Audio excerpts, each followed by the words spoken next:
past year has been electric vehicles and the ecosystem around them. One company, American Battery Metals, the focus of a short report yesterday from Spruce Point Capital. The CEO, Ben Axler, made the case against the company on our program here yesterday. So today we want to hear the other side. Doug Cole is the chairman and chief executive officer at American Battery Metals. Doug, thanks for being with us this morning.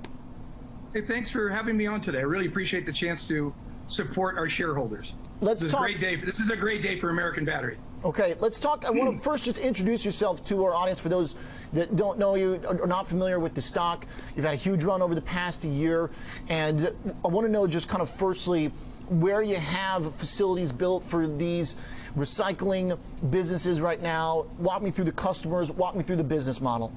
Sure, I'll take you through 6 points that are really important, I think, for what you want to ask about. That's great. I'm Doug Cole. I'm the chairman and CEO of American Battery Metals Corporation, soon to be called American Battery Technology Company, to better reflect who we are.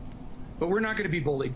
The report that came out yesterday was filled with false statements, baseless allegations, and misleading information about American Battery Technology Company, its employees, its directors, and the battery materials industry as a whole.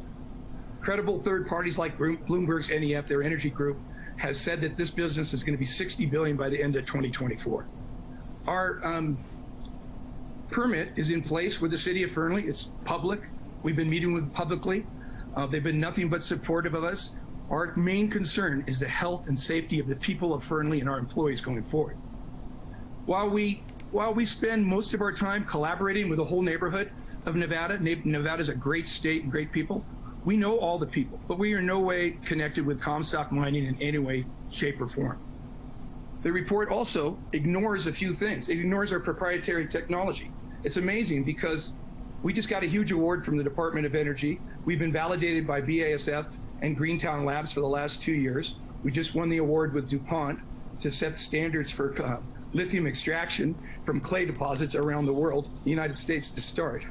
So we won a big, huge thing from the circulatory challenge from Black & Decker and BASF 2 years ago. So, I mean, we've been validated, we're working, we're very excited about building this new commercial pilot plant in Fernley. But most of all, we're not going to be deterred, and we will continue the exciting progress we are making for our shareholders, but we're not going to let Wall Street speculation discredit or short the promising technology that we're bringing to the market and our shareholders. So, okay.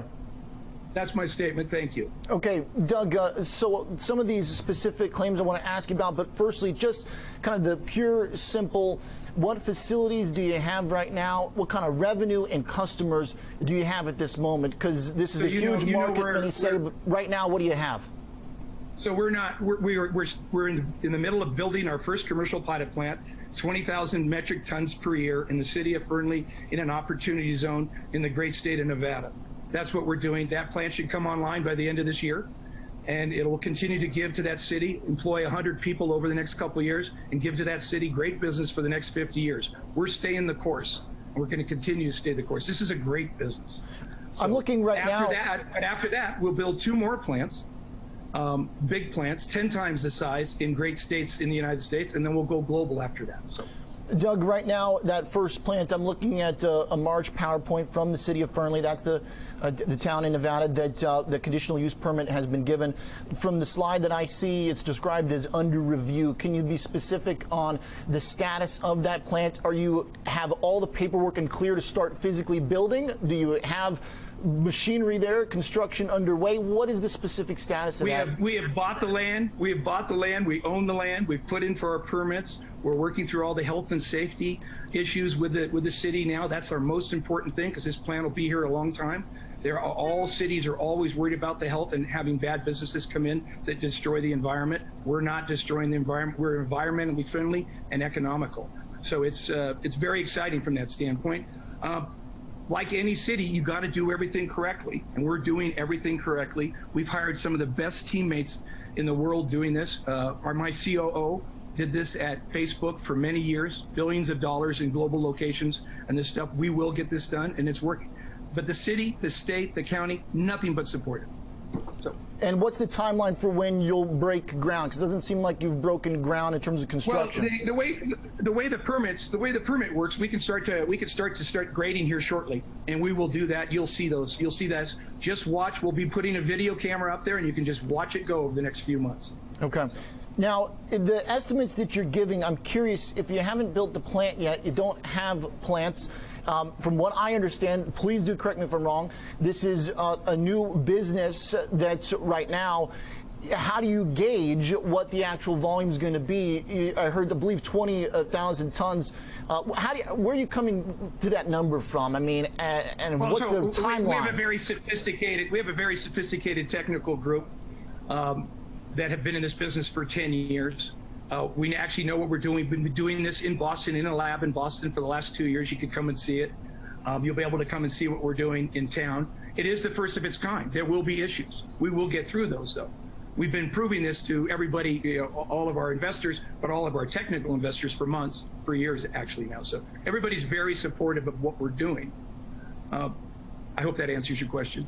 Well, Doug, what about because when we talk about expectations, I mean, obviously for those who have been buying the stock, investors, this is going to be a big thing going forward of meeting those expectations. What I'm trying to do is figure out kind of what the timelines we should be looking at for. What are the benchmarks here to get to some of the goals you've talked about? When is that first? When do you think you'll be able to actually do the numbers that you're talking about? What we've said publicly is first quarter next year we'll start to see good revenue, is what we said publicly. But this business is, we're in the middle of an S3 that's not effective as we speak, so I can't say too much. I don't want to say too much. The good reason I was able to talk today, because of this report yesterday, I was actually able to make a material presentation. So I appreciate it, but I'm in the middle of S3, so I can't speculate on our market or anything, and I won't. Do you have customers right now that have already committed to generating revenue? I mean, do you know clearly where that revenue is going to be coming from? We believe that all the cathode manufacturers will buy everything we have and anything anybody has for the next 5 years at least. There's a shortage. There's not a shortage of the mineral in the world. There's a shortage to get it out of into the environment and so forth, into the world. Okay. So that's what's happening there. No, we don't see anything that way.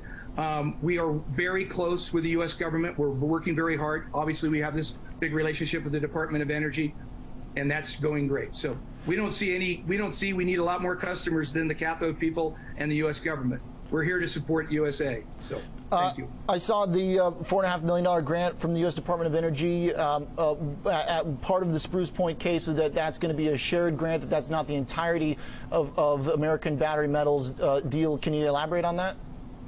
Well, they make that report continues to make baseless allegations against us, our employees, and we're just not even going to touch it. They're just drawing conclusions. We have the relationship with the grant. It's a 3-year deal. It's with us and DuPont Systems and American Lithium. It's a great grant. Yes, of course we're the lead in the whole thing. The point, though, of this is the partnerships. The money is minimal in this case. It's the partnership to design the standards for the U.S. going forward for the next couple decades. That's the key there. So. Doug, I also want to give you a chance to respond to the criticism that the Spruce Point case makes about previous roles that you held. His point is that in the American Battery Metals biography, it omits previous roles at companies including AV Therapeutics, Longway Petroleum, Cicerex, companies in which Mr. Axler has found there were either going concern warnings or bankruptcies.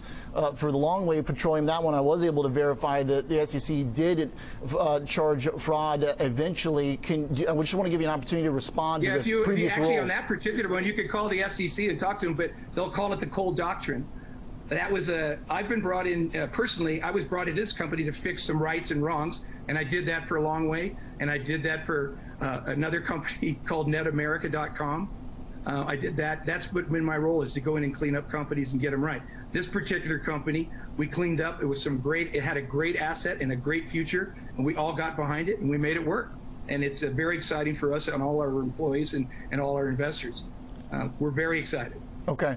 Now, the other issue that he brought up that is, I think, interesting from a stock perspective is the shares were trading in the cents just recently.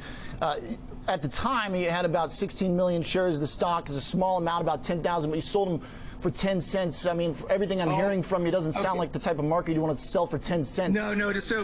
So we've set up the whole company with the company will all be set up on what's called a 10b5 program for people that don't understand. That's basically a trust account. You set those up so you can sell. It's a common practice throughout the world, and that's what it was. That was a test case, and yes, there will be 10b5 sales going forward in the future. People have been here for 4 years working their tail off, making this work. But we don't want people focusing on their sales of their shares every day. We want them to spend their time productively working for the company, and that's what they do. Just like yesterday, we spent over 100 hours of time having to deal with this bully report that came out. So. Hey, Doug, one more for those that have watched the share rise. Do you have plans to issue any stock, take advantage of the share price through a capital raise? Do you need to do that, or do you have enough cash on hand to accomplish your goals over the next year? We have enough cash. We will have more cash on hand. As I said, we're in the middle of an S3 going effective, so I can't talk anymore about that. Okay. All right, Doug, thanks for making the case here. Appreciate you joining. Thanks a lot. Nice to meet you. Thank you, Doug Cole, Chairman and CEO at American Battery Metals Corp. Okay.